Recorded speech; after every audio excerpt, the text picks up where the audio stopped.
रेखा वोरा, जिनका मैं हस्बैंड हूँ प्रताप से वोरा, चंपावत डिस्ट्रिक्ट से बिलोंग करता हूँ। तो हमें जो ये समस्या आ रही थी, मेरे मिसेज को ये समस्या आ रही थी विद इन 4 मंथ से।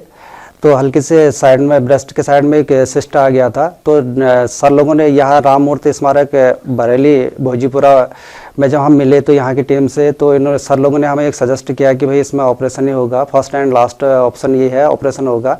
तो मैं राम मूर्ति स्मारक बरेली के डॉक्टर सर लोगों का सर्जरी डिपार्ट है और ये रेडियोलॉजी डिपार्टमेंट है, इनका तहे दिल से शुक्रिया अदा करना चाहता हूँ कि इनके सहयोग से हमें जो है सजेस्ट किया गया और हमें इतना प्रोत्साहित किया गया कि आने वाले भविष्य में भी अगर किसी को भी इस प्रकार की दिक्कतें आती हैं तो वो लोग जो है घबराए ना और उपचार लेते रहे। दिल की अनंत गहराइयों से धन्यवाद देना चाहता हूँ राम मूर्ति स्मारक के पूरे स्टाफ का।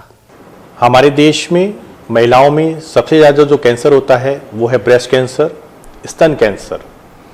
और स्तन कैंसर पे का इलाज आज संभव है, चाहे वो शुरुआती स्टेज में हो या एडवांस स्टेज पे हो। कई न्यू मॉडलिटीज़ आ गई हैं जैसे मेमोग्राफी, MRI और ब्रेस्ट स्क्रीनिंग प्रोग्राम चलते हैं जिससे हम ब्रेस्ट कैंसर को अर्ली स्टेज में डायग्नोस कर पाते हैं। तो अगर ब्रेस्ट कैंसर अर्ली स्टेज में डायग्नोस होता है तो हमारे लिए एक चैलेंज होता है कि महिलाओं का स्तन कैसे बचाया जाए, ब्रेस्ट कंजर्वेशन पॉलिसी या ब्रेस्ट कंजर्वेशन सर्जरी का ट्रीटमेंट कैसे किया जाए। और इसी के विषय में आज हम एक केस को डिस्कस करेंगे जिसको हमारी रेडिएशन ऑन्कोलॉजी टीम ने जनरल सर्जरी टीम के साथ मिलके एक महिला का ब्रेस्ट कंजर्व किया, सर्जरी की और एडवांस टेक्निक से रेडियोथेरेपी दी। अभी हम लोग चर्चा कर रहे हैं इस विषय पर कि ब्रेस्ट को कैसे कम से कम अच्छी कॉस्मेटिक सर्जरी देके बचाया जा सके। पहले ब्रेस्ट का जो ऑपरेशन होता था तो वो पूरा का पूरा स्तन निकाला जाता था, मगर अब न्यूअर टेक्नोलॉजी आने के बाद और सारी team radio oncology and surgery मिलके हम लोग ब्रेस्ट को और स्तन को पूरा बचाने की कोशिश करते हैं, जिसको ब्रेस्ट कंजर्वेटिव सर्जरी बोलते हैं। तो रिसेंटली हमारे पास कई ऐसे केसेस आए हैं जिसमें हम लोगों ने स्तन को पूरा बचाने का कोशिश किया है। इसकी पहली स्टेज में सर्जरी की जाती है और साइमल्टेनियसली उसी ही समय पर ब्रैकीथेरेपी और कुछ रॉड्स डाल के पूरे स्तन को रेडियोथेरेपी दी जाती है, जिससे कि आने वाले समय में मरीज को अपना ब्रेस्ट भी बच सकता है और सारी सुविधाएं एक ही जगह पे मिल जाती हैं। ये जो केस आया था, ये केस 35 साल की महिला का था जो हल्द्वानी की रहने वाली थी।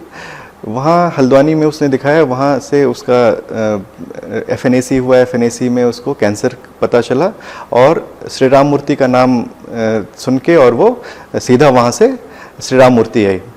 इस मरीज़ का ऑपरेशन सफलतापूर्वक हुआ। हमने ब्रेस्ट ऑन्कोप्लास्टी की टेक्निक, जिसमें हमने हेमी बैटविंग ऑन्कोप्लास्टी टेक्निक का इस्तेमाल करके ट्यूमर निकाला, साथ में जो उसके बगल में गांठ थी वो उनको भी निकाला और ब्रेस्ट को कंजर्व किया और ब्रेस्ट एक सुडोल ब्रेस्ट हमने मरीज को बना के दिया।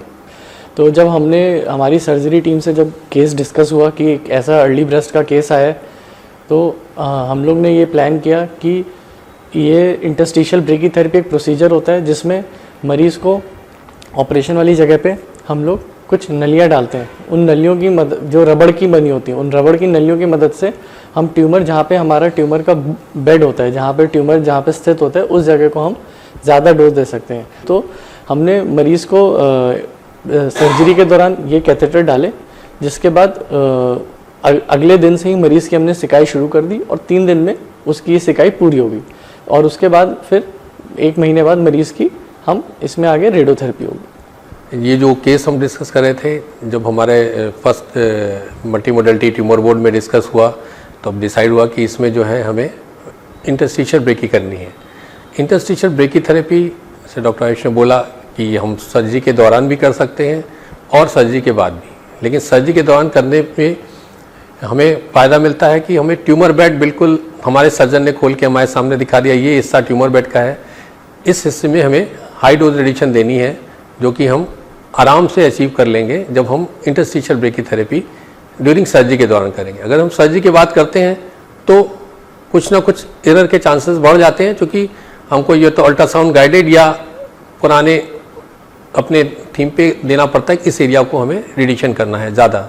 तो ये पेशेंट को साइकोलॉजिकली इम्पैक्ट, एक फीमेल जो यंग फीमेल है उसके लिए बहुत फ़ायदेमंद रहता है।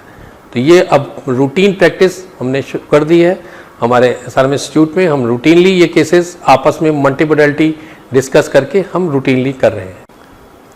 अर्ली ब्रेस्ट कैंसर का मैं विश्वास के साथ कह सकता हूँ कि हमारे संस्थान श्री राम मूर्ति स्मारक इंस्टीट्यूट ऑफ मेडिकल साइंसेज में इलाज संभव है, और संभव ही नहीं, हम बहुत ही अच्छे सब सर्जन्स की टीम और रेडिएशन ऑन्कोलॉजी की टीम से अच्छे रिजल्ट्स दे सकते हैं, और रिजल्ट्स के साथ हम उनको बहुत ही अच्छा कॉस्मेटिक रिजल्ट्स दे सकते हैं, जिससे मरीज़ को फिज़िकल ट्रीटमेंट भी मिलता है और मेंटल ट्रीटमेंट भी मिलता है, इस पॉइंट ऑफ व्यू से कि महिलाओं का स्तन कंजर्व हो जाता है और उसकी शेप भी मेंटेन होती है।